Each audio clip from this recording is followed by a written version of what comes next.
हे संपूर्ण कैलास पर्वत माझे आहे. मी केव्हाही कुठेही प्रवेश करू शकतो. इथं तुझी काय कथा? तू माझ्या मार्गातून बाजूला हो. नाही सर, मी माझ्या मातेची आज्ञा मुळीच मोडणार नाही. हा, तू तसा मागे हटणार नाही. माझे धरती आणि शिवगड तुझा परिचय घेतील.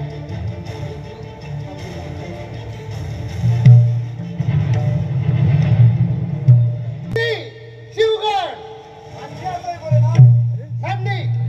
जा, आत्ताच्या आत्ता जा आणि त्या पार्वती मातेच्या महाद्वारावर एका बालकानं माझा मार्ग रोखून धरलाय. जा, त्याचा समाचार घ्या. म्हणजे मी काही खोटं सांगत आहे? जा, निघून जा आणि त्याचा समाचार घेऊन या.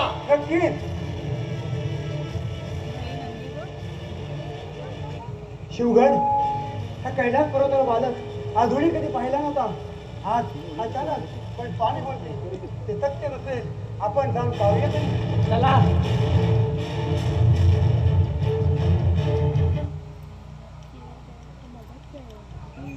शिवगड हाच तो बालक. आपल्या भोलाने सांगितल्याप्रमाणे ह्याने त्यांचा मार्ग रोखला असणार. हे बालक, हे बघा तू बंदच कर. कोण आहे आणि या द्वारापाशी काय करत आहे?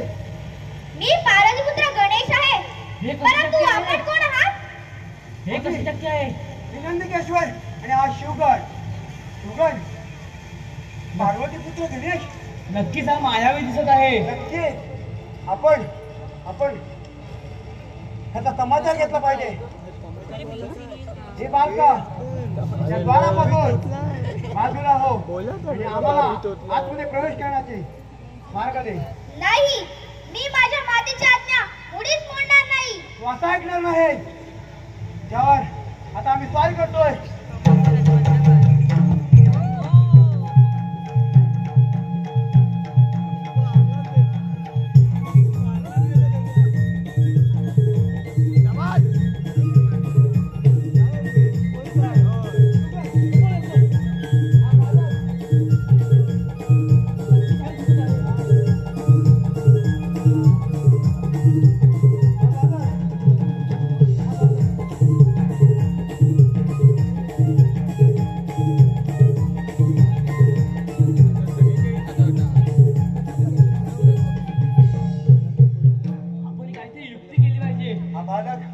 शक्तिशाली आहे. हा असा ऐकणार नाही. त्याला काहीतरी युक्ती करून काहीतरी गोड करून त्याला शांत करावं लागेल. गोड बोलूया. नोटीस करतोय केळं फेक इकडे तोपर्यंत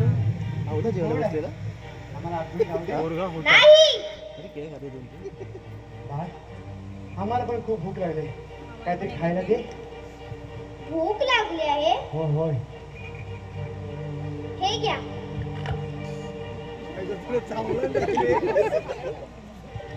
आपण जेवायला की नव्हतं यांनी खाल्ला नाही. एक खाल्ला नाही. एक लाडू खाल्ला नाही. मूड बदलायचं त्यांचं. अरे हिला खाल्ला पण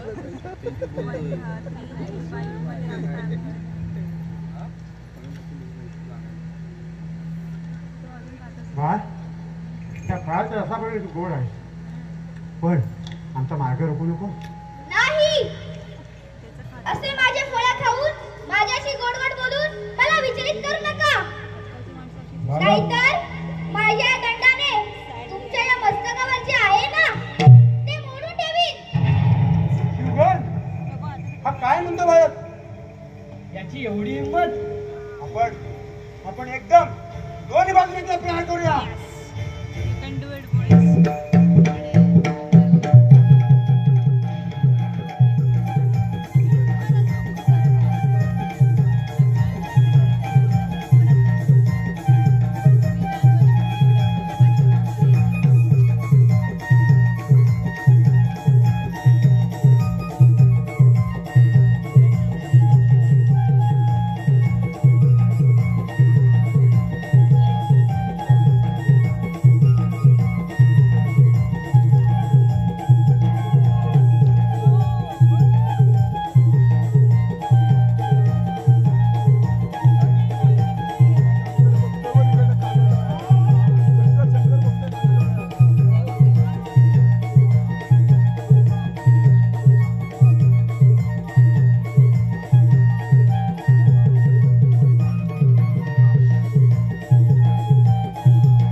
गणेशा माझ्या मार्गातून बाजूला हो.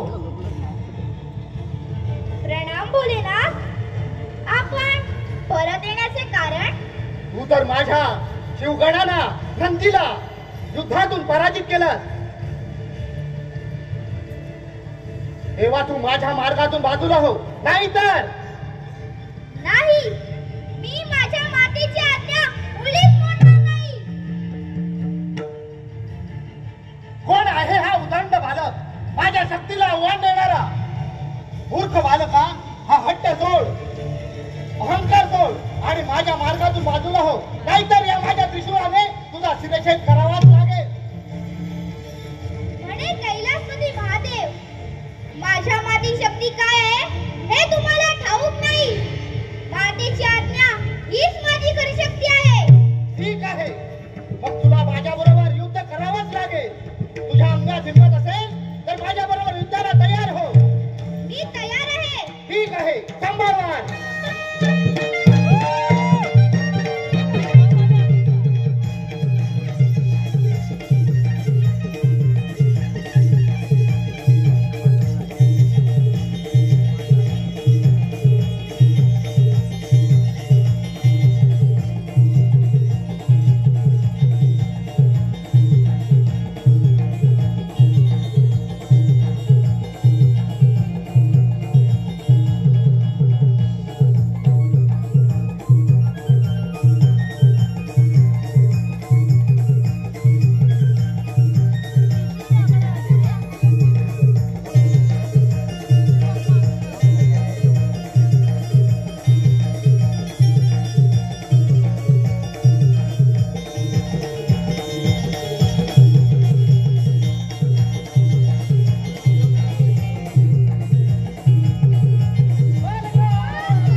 ए बाळ गणेश उठ यार. घर ए सुन घर. ये सही था, ये सही था.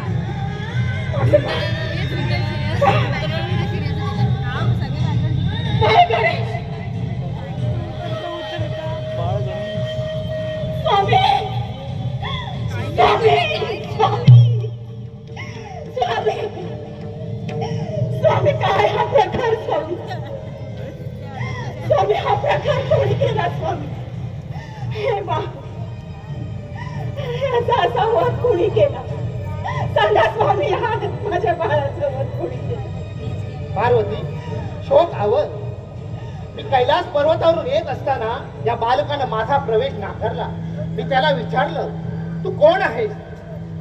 त्याने माझा मार्ग रोखून धरला. शेवटी मला त्याचा शिरच्छेद करावाच लागला. स्वामी, घात केला स्वामी, विषय केला. तुला कोणी सांगितलं?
आत येण्याचा प्रयत्न केला त्याच्या वेळी या बालकाने माझा प्रवेश नाकारला.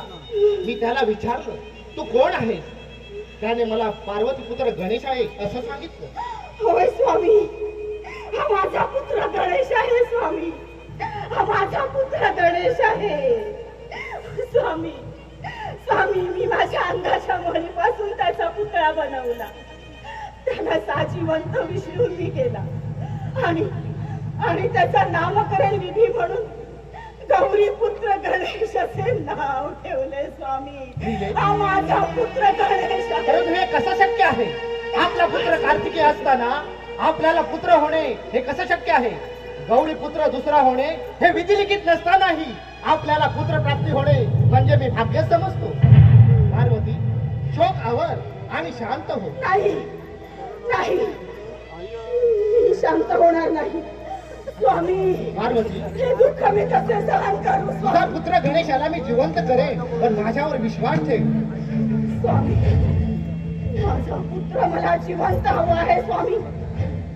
माझा पुत्र मला जिवंत हवा आहे. त्याशिवाय मी हा आक्रोश सोडणार नाही. माझा पुत्र जोपर्यंत मला मातेवर हात मारत नाही तोपर्यंत मी शोक करणार नाही स्वामी. मला माझा पुत्र हवा आहे. मला माझा पुत्र जिवंत परत हवा आहे स्वामी. मला माझा पुत्र जिवंत हवा आहे. पार्वती, शोक आवर आणि शांत हो. नाही नाही स्वामी, मी हा आक्रोश सोडणार नाही. माझा पुत्र मला जिवंत हवा आहे स्वामी. स्वामी, माझा पुत्र मला जिवंत हवा आहे आणि माझा पुत्र जिवंत न झाल्यास मी ह्या सर्व मानव जातीचा विनाश करीन, सर्व प्राण्यांचा विनाश करीन. मला माझा पुत्र जिवंत हवा आहे स्वामी. मला माझा पुत्र जिवंत हवा आहे. पार्वती, शोक आवर. सर्वनाश झाला तर या पृथ्वी तलावर देव देवतांचं काहीच अस्तित्व शिल्लक नाही. तुम्ही जरी महादेव असाल तरी मी सुद्धा आदिशक्ती महाकाली आहे. सर्व देवतांचा विनाश करेन. पार्वती, शोक आवर. मी पुत्र गणेशाला जिवंत करण्यासाठी जात आहे. येतो मी. पुत्र गणेश, माझा गणेश. हे पालन करता श्री हरी विष्णू नारायणा या कैलास पर्वतावर त्वरित प्रकट व्हावे.